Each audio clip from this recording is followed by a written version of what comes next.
Epione pain management and regenerative centre. ఇక మీ నొప్పులు శాశ్వతం కావు. పెద్దపల్లి సిట్టింగ్ ఎంపీ వెంకటేష్ నేత బీజేపీలో చేరారు. ఆయనకు బీజేపీలో చేరడం, ఎందుకు బీజేపీలో చేరాల్సి వచ్చింది, బీజేపీ చేరడం పట్ల ఏ విధంగా ఉందని ఆయన మాటల్లో తెలుసుకుందాం. నమస్తే వెంకటేష్ నేత గారు, ఎలా అనిపిస్తుంది కాషాయ కండువ, కొత్త కండువ మెడల్ వేసుకోవడం? నిజంగా ఈరోజు భారతీయ జనతా పార్టీలో జాయిన్ అవ్వడం నా అదృష్టంగా భావిస్తూ ఉన్నాను. గౌరవ నరేంద్ర మోడీ గారి నాయకత్వంలో ఈరోజు ఈ భారతదేశం సంక్షేమంలో కానీ, అభివృద్ధిలో కానీ, దేశ రక్షణలో కానీ, ధర్మ పరిరక్షణలో కానీ అద్భుతమైనటువంటి ఫలితాలను సాధిస్తూ వికసిత్ భారత్ వైపు అడుగులేస్తున్నటువంటి సందర్భం మనం చూస్తూ ఉన్నాం. కాబట్టి గౌరవ నరేంద్ర మోడీ గారి నాయకత్వంలో, కిషన్ రెడ్డి గారి నాయకత్వంలో భారతీయ జనతా పార్టీని 400 పైచిలకు ఎంపీ సీట్లతో గెలిపించడంలో తెలంగాణ రాష్ట్రంలో నా వంతు కృషి చేసి పెద్దపల్లి పార్లమెంటు నియోజకవర్గంలో ఒక సిట్టింగ్ ఎంపీగా కాషాయపు జెండాని ఎగరవేసి అక్కడ సిట్టింగ్ ఎంపీతో పాటు ఈ 16 ఎంపీ సీట్లలో దాదాపు 12 ఎంపీ సీట్లు బీజేపీ భారతీయ జనతా పార్టీ గెలిచి నరేంద్ర మోడీ గారికి బహుమతిగా ఇవ్వాలనేటటువంటి సంకల్పంతో నేను బీజేపీలో జాయిన్ అవ్వడం జరిగింది. ఎందుకు కాంగ్రెస్ పార్టీని వీడాల్సి వచ్చింది? లేటెస్ట్గానే పార్టీలో చేరారు ఆ ఎన్నికలకు ముందు. ఎందుకు అసలు కాంగ్రెస్ పార్టీని వీడి బీజేపీలో చేరాల్సి వచ్చింది? ఈరోజు నిజంగా కాంగ్రెస్ పార్టీ చెప్పేది ఒకటి, చేసేది ఒకటి. కాంగ్రెస్ పార్టీలో ఈ 2 నెలల 23 రోజుల్లో 23 సంవత్సరాలకు కావలసినటువంటి అగౌరవాన్ని, అశాంతిని, అవమానాలను ఎదుర్కొన్నటువంటి వ్యక్తిని నేను. కాబట్టి కాంగ్రెస్ పార్టీ సామాజిక న్యాయానికి వ్యతిరేకం, దళితులకు వ్యతిరేకం, పెట్టుబడిదారులకు అనుకూలం, కుటుంబ పాలనకు అనుకూలం.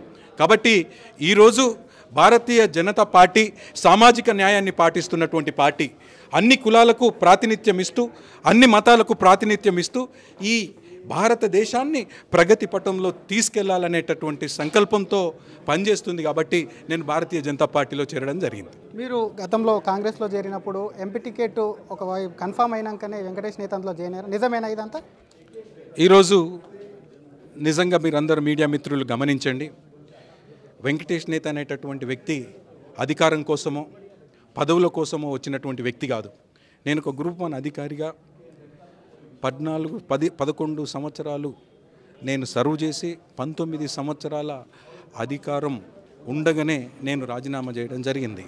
కాబట్టి ఈరోజు గౌరవ ప్రధానమంత్రి గారి నాయకత్వంలో అద్భుతమైనటువంటి ప్రగతిని చూసి జాయిన్ అయ్యాను తప్ప పదవుల కోసం కాదు. ఒకవేళ నిజంగానే పదవుల కోసం అయితే ఈరోజు రాష్ట్రంలో ఉన్నటువంటి పార్టీ, అధికారంలో ఉన్నటువంటి పార్టీ కాంగ్రెస్ పార్టీ.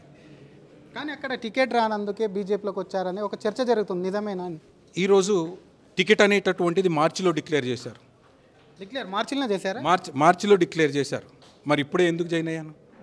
కాబట్టి వెంకటేష్ నేత అనేటటువంటి వ్యక్తి రాజకీయాల్లోకి వచ్చింది సేవ చేయాలనేటటువంటి సంకల్పంతో తప్ప పదవుల కోసం కాదు.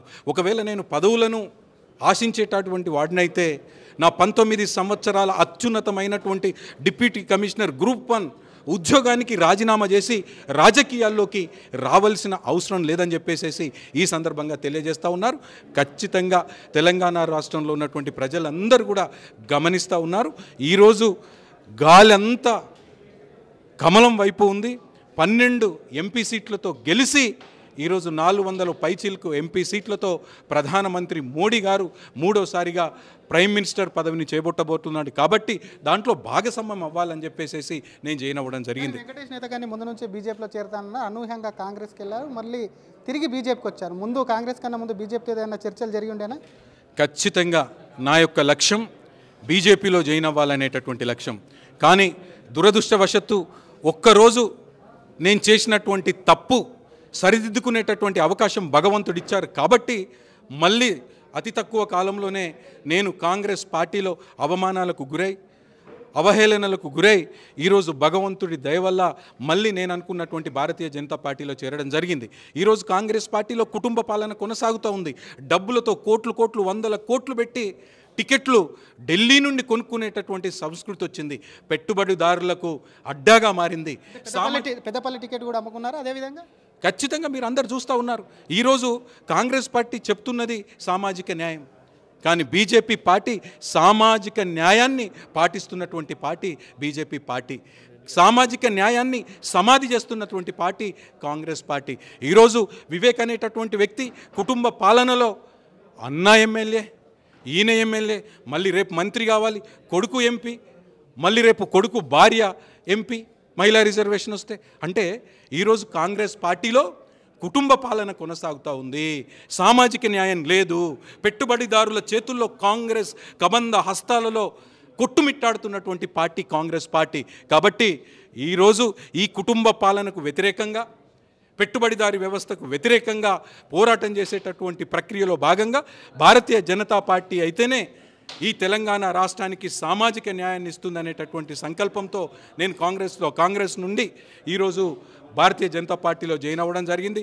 అదేవిధంగా సామాజిక అసమానాలతో కొట్టుమిట్టాడుతున్నటువంటి నా మాదిగ బిడ్డల కోసం వర్గీకరణకి నరేంద్ర మోడీ గారు స్టేజ్ మీద ఓపెన్గా డిక్లరేషన్ ఇచ్చినటువంటి ఘనత నరేంద్ర మోడీ గారిది. కాబట్టి నేను ఒక మాజీ గ్రూప్ 1 అధికారిగా ఈ సమాజానికి సేవ చేయాలనేటటువంటి సంకల్పంతో వచ్చాను. కాబట్టి సామాజిక న్యాయాన్ని ఇచ్చేటటువంటి పార్టీ, వర్గీకరణకు మద్దతు ఇచ్చేటటువంటి పార్టీ భారతీయ జనతా పార్టీ. కాబట్టి కుటుంబ పాలనకు వ్యతిరేక పార్టీ మన భారతీయ జనతా పార్టీ. కాబట్టి పెట్టుబడిదారులను భూస్థాపితం చేసేటటువంటి పార్టీ భారతీయ జనతా పార్టీ. కాబట్టి ఇవన్నీ నన్ను ప్రేరేపించి నేను భారతీయ పార్టీలో జాయిన్ అవ్వడం జరిగింది. మీరు అక్కడ కాంగ్రెస్ హైకమాండ్ను వాళ్ళని తట్టుకోలేక వచ్చారా, వివేక్ను తట్టుకోలేక బయటకు వచ్చారా? ఒక విషయం చెప్పండి.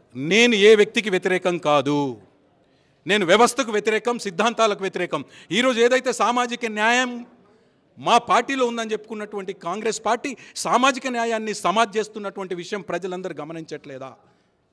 వర్గీకరణ ఈరోజు మాదిగ బిడ్డలు అన్ని రకాలుగా అవమానాలు పడుతూ ఆర్థికంగా కొట్టుమిట్టాడుతున్నటువంటి ప్రక్రియలో నరేంద్ర మోడీ గారు వర్గీకరణకు మద్దతు ప్రకటించి రేపు రానున్నటువంటి కాలంలో నా మాదిగ జాతి బిడ్డల్లో వెలుతురుని తీసుకొచ్చేటటువంటి పార్టీ భారతీయ జనతా పార్టీ. కాబట్టి నేను సిద్ధాంతాలకు కట్టుబడి ఉంటాను.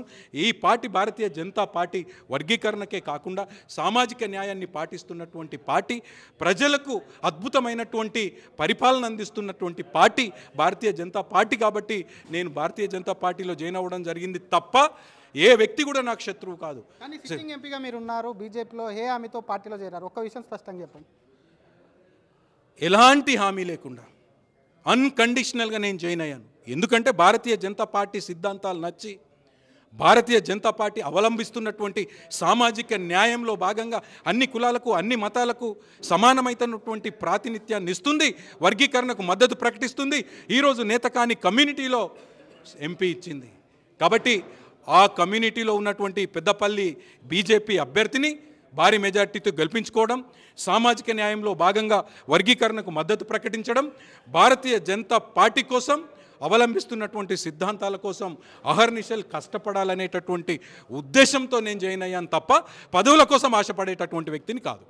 థ్యాంక్ యూ అండి. ఇది ఒకవైపు బీజేపీ కాంగ్రెస్కు సంబంధించి కుటుంబ పాలన కావచ్చు, అక్కడ ఉన్నటువంటి ఒకవైపు పెత్తందారీ వ్యవస్థ ఏదైతే ఉందో అది కాంగ్రెస్ పార్టీలో కొనసాగుతుంది. కాబట్టి అదంతా అక్కడ నచ్చకే ఒకవైపు కూడా పార్టీ మారాల్సి వచ్చింది. ఎటువంటి పదవులు ఆశించకుండానే బీజేపీలో చేరాను. బీజేపీ సిద్ధాంతాలు నచ్చి, అలాగే తమ సామాజిక వర్గానికి చెంది కూడా బీజేపీ పెద్దపీట వేస్తుంది. కాబట్టి ఖచ్చితంగా పెద్దపల్లి ఎంపీ అభ్యర్థి ఎవరైతే ఉన్నారో ఆయనను దగ్గరుండి గెలిపిస్తాను, ఎటువంటి పదవులు ఆశించకుండానే కాషాయ కండువా కప్పుకున్నానని చెప్పి కూడా సిట్టింగ్ ఎంపీ వెంకటేష్ నేత అంటున్నారు. కెమెరామెన్ విజయ్తో శ్రీధర్, RTV హైదరాబాద్. నమస్తే అండి. ఇది వ్యాపారం గురించి కాదు, ఓటు గురించి. ఎన్నికల్లో ఓటు వేయడం మన హక్కు మాత్రమే కాదు, కర్తవ్యం. ఎంతో మంది మహా నేతలు శ్రమించి ప్రాణత్యాగం చేసి ఈ అవకాశాన్ని మనకిప్పించారు. అందరూ ఓటు వేద్దాం. ఎందుకంటే ఓటు హక్కు ఊరికే రాదు. నా ఓటు ఎవరికో తెలుసా? అది సీక్రెట్ అండి.